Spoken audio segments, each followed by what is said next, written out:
బాబాయ్ ఏం చేస్తుంటావు? హలో, నేను హోటల్లో వంట మాస్టర్ అండి. నేను ఈ పెద్ద సరుకులు అన్ని పెరిగిపోయినాయి.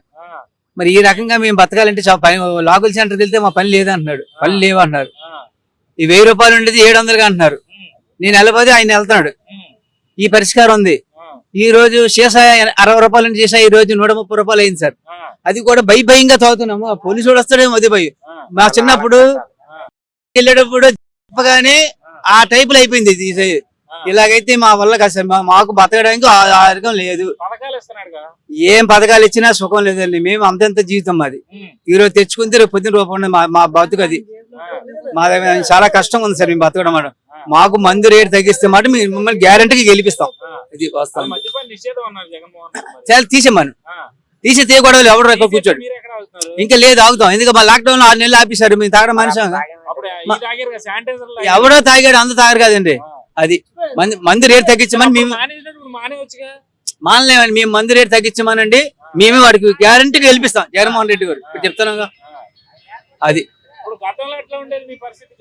గతంలో బాగుండేదండి. 1000 రూపాయలు కూలి తెచ్చుకొని 2 కోటలు తాగి ఇంట్లో 700 ఇచ్చేవాళ్ళు. ఈ రోజు ఇవ్వలేని పరిస్థితి వచ్చింది. అది ఈరోజు 500 ఇవ్వడం కూడా బాధపడుతున్నాడు. ఇంట్లో ఎక్కడైనా డబ్బులు పెట్టుకుని తెచ్చేస్తున్నాం. పని లేదనుకో కదా, ఎక్కడ ఉంటే తెచ్చేసి తాగుతున్నాం. అలాంటి పరిస్థితి కూడా వచ్చింది. ఫోన్ లో బ్యాలెన్స్ వేయించాలంటే ఇది వరకు 130 రూపాయలు ఉంది. ఈ రోజు 170 రూపాయలు ఉంది. ఫోన్ బ్యాలెన్స్ కూడా పెంచుకోవడమే. ఇంటి అద్దె పెరిగిపోయింది, కరెంట్ బిల్లు పెరిగిపోయింది. ఈ రోజు అప్పుడు 700 కరెంట్ బిల్లు వస్తే 1000 రూపాయలు వస్తుంది ఎక్కింటారు. అది సార్ అంతే. అంటే ఇప్పుడు రేట్లు పెరిగిపోయి అంతా చెప్తా ఉన్నారు. మరి అసలు ఎలా ఇంట్లో పరిస్థితి?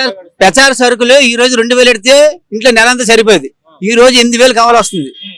మరి అది పెరిగింది. కరెంట్ బిల్లు పెరిగింది. ఇంటి పనులు వేసాడు, పెరగలేదండి. అప్పటికి అదే చంద్రబాబు ఉండి కూలి అదే కూలి, ఇప్పుడు కూడా అదే కూలి రేట్లు ఏం పెరగలేదండి.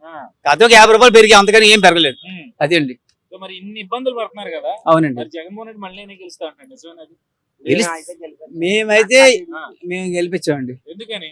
మాకు 50 రూపాయలు ఇవ్వమని కోట అప్పుడు గెలిపిస్తాం సార్. ఇప్పుడు కూడా మేము చెప్తాం, వేస్తామండి. గ్యారెంటీ గెలిపిస్తాండి. ఇంకేం అవసరం లేదు మాకు. ఈ పథకాలు ఇవన్నీ వద్దండి మాకు. ఆడు పథకం ఇస్తున్నాడు, నేను వెళ్ళి డబ్బులు తెచ్చి తాగేస్తున్నాడు. ఇంకేం సుఖం? మళ్ళీ ఆడి కడుపులు నిండిపోతుంది. మా కడుపులు నిండట్లేదు సార్. అది అన్నా ఏం చేస్తుంటావు? నేను ముఠా పని. ఏం ఉండట్లేదు అన్న. ఇసుక ఏం ఉండట్లా. ఎందుకని? ఎందుకనంటే ఏం చెప్పినాం, అందరికి తెలుసు కదా. కొంతమంది అంటున్నారు ఎందుకు లేవు, పనులు ఉన్నాయి, వెళ్ళేవాళ్ళకి లేవు, వెళ్ళే వాళ్ళకి అందరికి పనులు ఉన్నాయి అంటారు కొంతమంది. నిజమేనా అది? ఒళ్ళొంగి పనులు ఉంటాయి, లేకపోతే లేదు అంటున్నారు. అంతేనా? ఒళ్ళొంగి వాళ్ళకి కూడా అసలు పనులు ఉంటాయి కదా వెళ్ళేది. ఒళ్ళొంగి వాళ్ళు మేము పోరంబోగులు అనుకున్నారేమో. మేము అంత పోరంబోగులేం కాదు, అందరం ఒళ్ళొంగి వాళ్ళమే. ఏంటి అసలు మీ పరిస్థితి ఎట్లా ఉంది ఇప్పుడు? అసలు ఏం ఎట్లా ఉన్నదంటే మాకేం పనులు రావట్లేదు అన్న. అదే మరి ఎట్లా గడుస్తుంది ఇల్లు అంతా? అది ఎట్లా గడుస్తుందంటే, ఇల్లు ఎట్లా గడుస్తుందంటే, ఒక 5 రూపాయలు ఉన్నా 10 రూపాయలు ఉన్నా కురుకురు ప్యాకెట్ నీళ్లు తాగేసి అట్టా తినేసి ఉండిపోతాం. ఒక రోజుకు ఉండిపోతాం, 2వ రోజుకు ఉండలేం కదా. అది 5 వరకు అన్నా క్యాంటీన్లో తినేవాళ్ళం. తెలుగుదేశం టైంలో. మరి ఇప్పుడు అసలు ఎక్కడ లేవు. అసలు ఉంటాయి కదా తినడానికి. అది రేట్ల పరిస్థితి ఎట్లా ఉంది అసలు? ఇప్పుడు ఎక్కువ తినాలన్నా లేదంటే కరెంటు బిల్లు అయినా చూసుకుంటే ఎలా ఉన్నాయి రేట్లు బేభత్సంగా ఉన్నాయన్న. మరి జగన్మోహన్ రెడ్డి ఏమో నేను పథకాలు ఇస్తున్న పేదలందరూ సంతోషంగా ఉన్నారని చెప్తా ఉన్నాడు. జగన్మోహన్ రెడ్డి పథకాలు ఇస్తున్నాను అంటున్నారా? అంతా అందరూ చూస్తూనే ఉంటారు కానీ నేను చెప్పకూడదు. మీరు కూడా వింటానే ఉంటారు. మీరు నేను అడగకూడదు. మీరు అడుక్కుంటాను, నేను అడుక్కున్నా. మీకు తెలుసు, నాకు తెలుసు. ఎవరు ఇస్తారో ఎవరు పోటీ నాకు తెలుసు. సరేనా? జగన్మోహన్ ఓటు ఎవరికి వేస్తానని కాదు, జగన్మోహన్ రెడ్డికి వేస్తాను, ఎవరికి వేస్తానో నాకు తెలియదు. కానీ నాకు ఎవరి మంచి అయితే అలాగే వేస్తా. సరేనా? ఈ ప్రభుత్వం మంచి జరిగింది అసలు ఏమన్నా? ఈ ప్రభుత్వం అయితే నాకు మంచి జరగల. గత